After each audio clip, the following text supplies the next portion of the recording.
All right, thanks for watching Wisconsin Weather Experts right here on Fox Local and, of course, on our Fox 6 YouTube channel. Don't forget to click subscribe on that one. Holly, we've had an interesting few days while I was away. I know, I was away too. Yeah, we were both away. So we come back and, there's all these puddles. Things have been soggy. We picked up almost half an inch worth of rain yesterday, and we're about to get into a huge pattern shift. So we've got all that coming up when we talk about our regional patterns here and take a look at some of the regional weather. And then we always like to bring you up to speed on what's happening internationally. And this is fascinating video right here. This is a search for a missing person, sadly, after part of a glacier broke off in the Swiss Alps on Wednesday. Take a look at this. Yeah, that collapse buried most of a mountain village that had been recently evacuated, which is good. The 300 residents who live in the village were taken out there earlier this month, so they kind of saw this coming and got out ahead of it. So, kudos to the emergency management planning there. As geologists were warning about this for months ahead. Experts say that they expect to see more of these glacier collapses in the future. I mean, it is part of our evolving climate as a planet. And then we take you down to Texas, a little bit closer to home here. We've got some violent storms in the Austin, Texas area, beautiful part of our country, left behind a massive amount of damage to the University of Texas baseball field. Holly, look at that. What a mess. Demolished. Those poor ground squares. So there's pretty aggressive thunderstorms there. They hit Disc-Falk Field just a few days before Texas's NCAA Regional Baseball Tournament opener, which was supposed to be on Friday, tomorrow.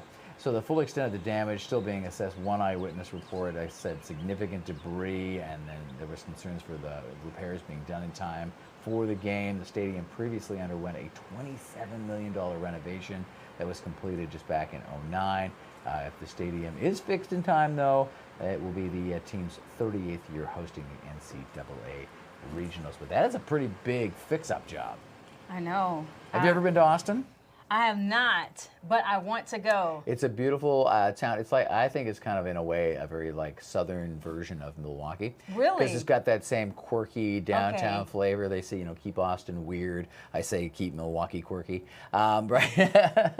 Because it's got that still kind of offbeat flavor to it. But yes, the one big difference is that it is a huge college town. I know we have Marquette and UWM, and I'm not dismissing that at all. But Austin is built around that capital and that college. So this storm obviously hit pretty impactfully in that city in the last little while. We wish them the best.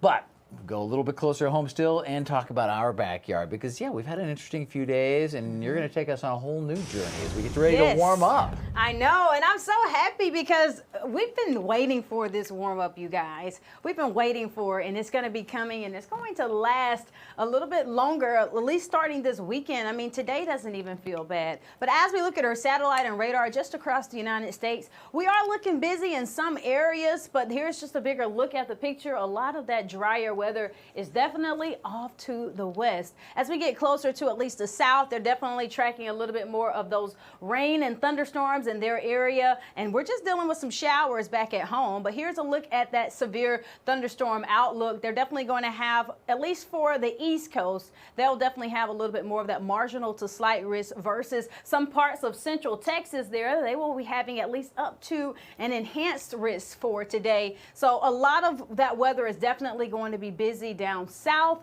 They did have a beautiful past Memorial Day weekend as far as temperatures, though. So I definitely think having rain to cool them off, I'm sure they could use a little bit of that. As we look at our satellite and radar closer to at least the Midwest area, you notice that we do have more of those showers just south of our region down in St. Louis, and then some showers north of the Milwaukee region and parts of Wisconsin. We're looking closer at those. Those will definitely bring rain to some of our southern communities later on this afternoon. It's just going to be some scattered showers type of day really across the state of Wisconsin. Let's take a look here on our Sky Vision Plus as we go throughout really the rest of today into the weekend. I'll tell you this, it gets better, folks. So after we get through all this rain, the sun has to come out. So as we go throughout this afternoon, definitely going to have scattered showers really statewide. And then we also will have more of those clouds pretty much lingering in the area. That's going to be the case for the next 2 days. And then as we head overnight, a little bit quieter for the Milwaukee region, and really parts of Green Bay will be waking up with a few showers,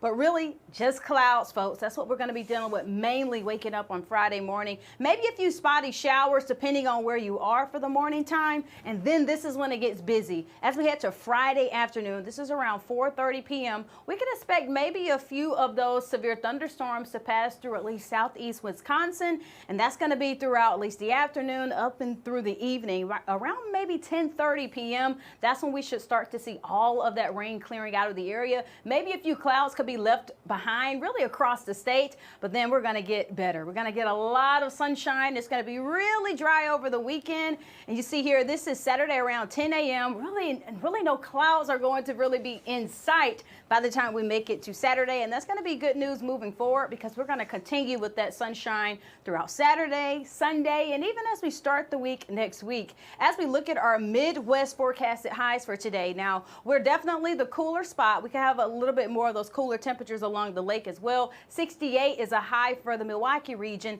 Madison will be at about 70 degrees, and really statewide, everybody else should really be in the 70s, but we're going to get there at least for the Milwaukee region. Here is a look at those forecasted highs across the nation. I mean, 99 degrees in Phoenix for today. I definitely will take the 60s in our area. 91 in Miami for a high today. 79 in Charlotte. 71 in Rapid City, and St. Louis will check in at about 71 as well. We do have some heat headlines for you too, especially for the West Coast. They're definitely going to get dominated with all of that heat. They have an extreme heat warning as well as a heat advisory. Now, the heat warning, extreme heat warning, will go up until about Saturday around 11 p.m. And then for the heat advisory, that will be throughout Sunday morning till about 7 a.m. Here's a look at that high trend as we go get closer to home. We're definitely going to be on a roller coaster ride with our temperatures for the rest of this week, but you see the warm up coming. At least by the time we start the week, it's going to be in the 80s next week. So definitely prepare for all of the heat that's to come, as well as the sunshine. So we got to get through all the rain first. I'll tell you that, Rob. Got to get through all of the rain first. But hey, the light at the end of the tunnel brings sunshine and good temperatures. Yeah, it absolutely does, Holly. And of course, we're getting very, very close to the beginning of the tropical season here as well. So we will be watching for that in the days ahead. I'm sorry, I'm standing right in front of you. Sorry. The people want to see you for sure. The hurricane season is coming up for us in just a bit as well. The tropical season begins officially on June 1st. We're going to start monitoring the tropics a little bit more closely. We'll be watching to see how those patterns develop and see what kind of a season that we have for that as well. And I think we've got some new data here, if we can bring it up. Yes, the tropical outlook. Maybe you could bring that up for me. That'd be fabulous. There we go. So we've got the most recent tropical outlook here, and you can see that at the moment we're seeing mostly Pacific development, but we're about to shift our focus from the Pacific into the Atlantic, and we're gearing up for what does look to be a pretty powerful season in the weeks and months ahead, and that, of course, will be something we'll be bringing you right here on Wisconsin Weather Experts as we push on into the days ahead. And one of the things, Holly, we said off the top, with that glacier avalanche and a lot of that connected to some of the changes in our climate here with the higher sea surface temperatures, the actual surface of the water temperature being a little bit warmer this year. That's one of the key ingredients to forming tropical systems. So a hurricane requires at least 80 degree Fahrenheit surface water to function. And some of that water in the Gulf right now is at that or well above. So that's going to be fuel and be fascinating to watch. Now, having lived a little closer to the Gulf for a good chunk of your life, this is something that's going to come naturally to you. Oh, yeah. I mean, I'll take a hurricane any day. I know I may regret saying that at some other point. I get it, because it's something you can plan for. A tornado is quick and you have to act quickly. With a hurricane, usually we have days heads up. Yep. Days in advance, and when it comes, it lasts about 3 days. So that, I mean, that's not too bad. But what everything that's going on during that time is what you hear the wind whistling for the first time, and it's just wind. Is you get a few spin up tornadoes, but I still would rather have that, because if you're not close to at least the coast, you're not going to have to worry too much about flooding. Sure. You know, so that's really the biggest thing I feel like is the flooding. I mean, obviously, no one wants to see another Helene or, heaven forbid, a Katrina, but I think you make a good point that, you know, the hurricane is something that at least we see a little bit like winter weather. We get a lot more prep time when it comes to hurricanes, and of course, we've got one of the best teams here locally, but also as part of our Fox station group, one of the original, you know, men behind the scenes, and in this case it was typically all men back then, for the National Hurricane Center, and planning some of the ways we cover this and creating what we call that cone of uncertainty. He is part of our Fox Weather family as well, so we'll be hearing from him throughout the days and weeks and months ahead as well. So we'll have more on that, as I said, in the days ahead. We're also going to talk about wildfires when Chief Meteorologist Tom Wachs rolls in, and even tell you how to keep your pets safe when things start to heat up.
All right, welcome back, everybody, to Wisconsin Weather Experts. We have Tom here with us today. How you doing, Holly? I'm doing good. Good. I don't think we've ever been up here together. I don't know if we have before. It's great. I know. Weather's decent. The sun is peeking out finally. I know, finally. Right? Yes.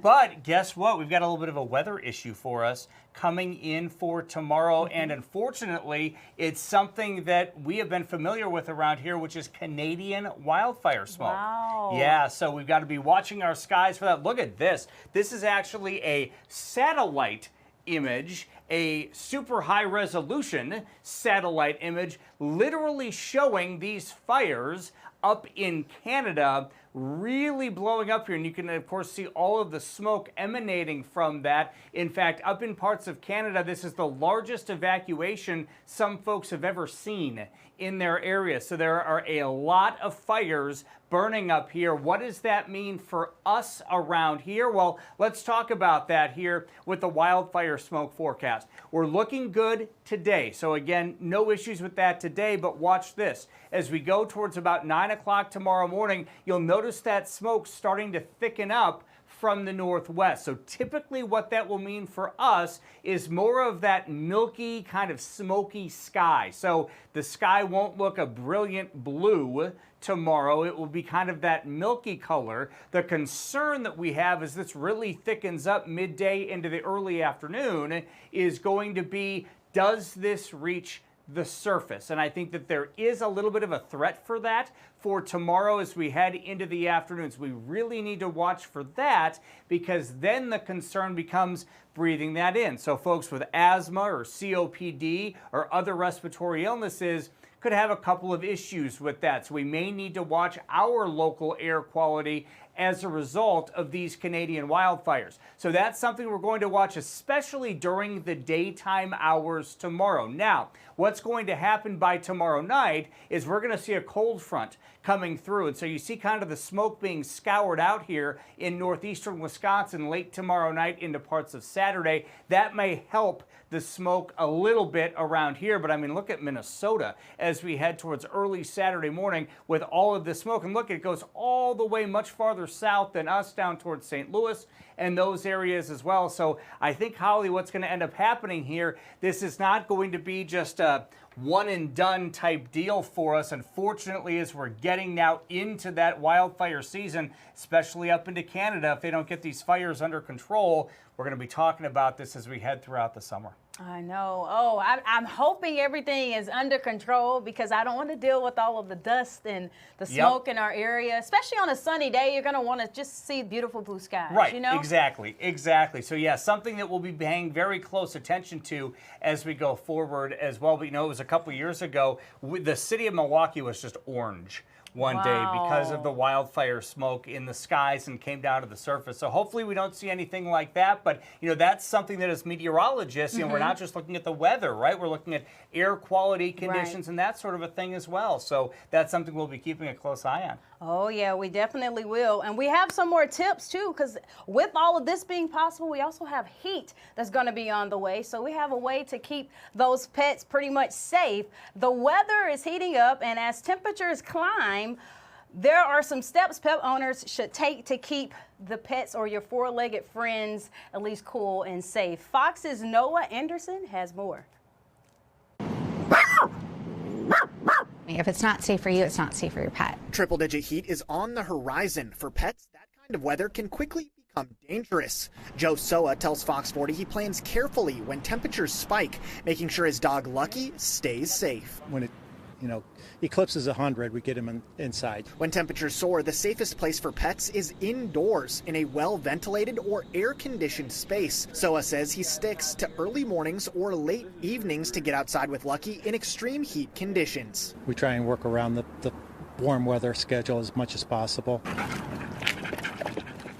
Experts agree avoiding outdoor activity during the hottest parts of the day is best. If you must be outside with your pet, ensure shaded areas are nearby. Sherry Madsen with Red Rover has a simple trick you can use to ensure ground temperatures are safe for your pet's paws. You can lay your hand down, the back of your palm on the ground to check the surface to make sure that it won't burn their paws. So if it's too hot for your hands, it's too hot for their paws. You'll also want to provide access to fresh, cool water all day long. Just making sure that it's constantly refreshed and refilled. Add ice cubes to the water dishes to encourage them to drink a little bit more. And as always, never leave animals in parked cars, even for just a few minutes. If it is 80 degrees outside, it can quickly become 120 degrees within the car. And even if the windows are rolled down or cracked, that still doesn't make a difference.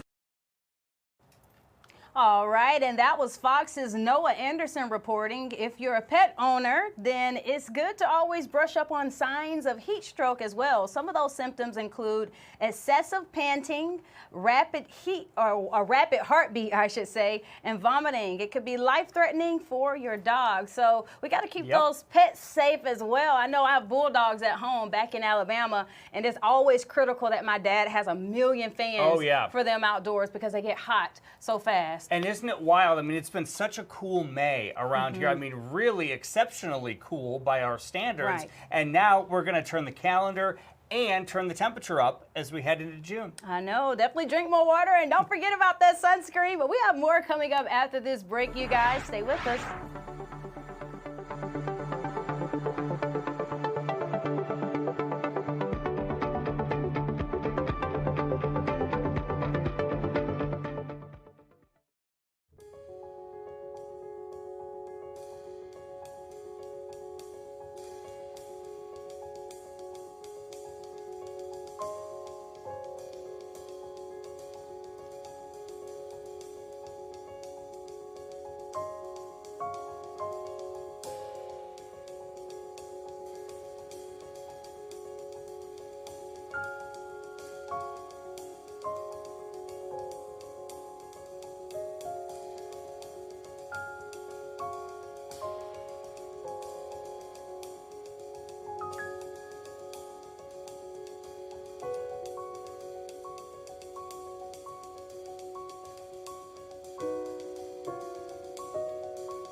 All right, welcome back to Wisconsin Weather Experts here on Fox Local and the Fox 6 YouTube channel.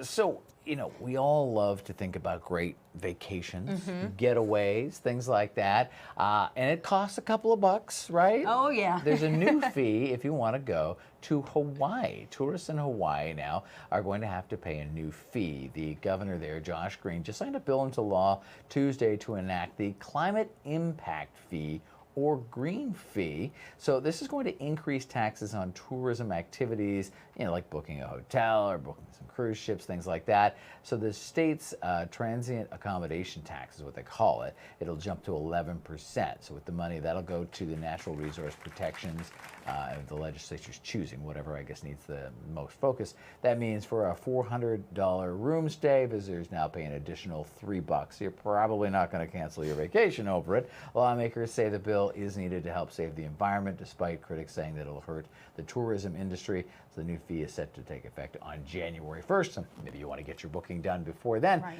But I think it's really important, particularly with how we've seen the news coming out of Hawaii of late, you know, with the eruptions they have been having, issues with, you know, some of the coastal things like that. So it's a beautiful piece of the planet. It's a wonderful part of our great nation. So we'd like to help out, right? If we're going to go be tourists there, another $3 or $4 to help keep everything so beautiful. I'm cheap, and it's still not going to hurt me. Right. No, I agree. I think I'll be all right with that. Let's go to Martha's Vineyard. All right, you want to go for a little trip there? Yes. So an endurance swimmer becomes the first person to circumnavigate Martha's Vineyard. Lewis Pugh completed a 12-day, 62-mile swim. That's a huge swim. Wow. Across Massachusetts Island. He said becoming the first person to ever complete this challenge. Pugh, who's a British South African, says that it was a difficult swim, but he did it all to pretty much raise awareness to the importance of sharks in our ecosystem, as well as there being near the 50th anniversary of the blockbuster classic called Jaws. Have you ever seen Jaws, Ollie? I have not. It's a scooch before your time. But it was a massive cultural phenomenon because that movie came out, and even though everybody said the shark looked so fake, all of a sudden tourism completely dropped off around Martha's Vineyard and in the areas where Jaws was set because people were paranoid to go in the water, even though everybody thought the shark looked fake in the movie. But it was real sharks in the movie. No, it was a fake shark in the movie. Fake. And if you watch the movie, you'll see looks fake. It's pretty fake at times in the movie, but yet it was still a classic, and of course, you know, it gets in your brain and somehow affects, you know, tourism. So, you know, I think it's a good thing for this person to point out that, you know, you can swim in those waters. We have to share the waters with our friends, the sharks, right? Yeah. And as many conservationists will tell you, humans kill more sharks than sharks kill humans any given year, and it's not even close. I'm surprised because I remember one summer down south they were having all those different shark attacks. That's true. It does happen. I'm not downplaying it. You should always be very careful, and you should always tune into your local authorities to find out whether it's safe to swim in that water, and you know if a shark has been spotted and things like that. But unfortunately, that's just kind of the effect of the news cycle. We hear about these things, and it makes it a little bit more high profile than it would typically be. Meanwhile, things like shark fin soup and shark steaks and things are available as a ready part of our diet. And so yes, we take more of the shark population than the shark population takes of us. Oh, we have to be respectful of that. Yeah, and they're beautiful animals too. I mean, Shark Week is pretty popular for a good reason, right? Oh yeah, it's on some other network that I've never heard of, so don't watch them. Watch us. We'll talk about sharks here for sure. In fact, we'll talk about anything you want. If you want to ask us a question, you can do that as well. Of course, you can hit up that QR code that's right there in the bottom hand side of your screen. You just put your phone up there. It'll take you right through to a website that allows you to ask a question, and the question comes right through to the weather team, and of course we will do our best to answer that. And Holly, we've had some great questions. Oh yeah, we have. people are asking very detailed questions, you know, difference between a high pressure, a low pressure, and why do we get rain with the high pressure, or rain with the low pressure and sunny skies with the high pressure. So we're able to go in detail with people about things they may not understand during our regular forecast. And most recently, a question about why it's been so windy lately. And you're not alone in asking that question. I just completed shooting the second episode of our Isobar series, which is myself as well as the chief meteorologist for Minneapolis, Chicago, and Detroit, talking about what's been happening weather-wise, and they all got that same question too. We talk about it coming up on that episode, which you'll be able to see on Fox Local starting next week. So stick around for that. I know, exciting stuff to come. Thank you very much, Holly, for co-hosting our show today, and thank you very much for joining us. We are, of course, here every day at noon on Fox Local and on the YouTube channel. Have a great day in Milwaukee. Watch out for those showers later on.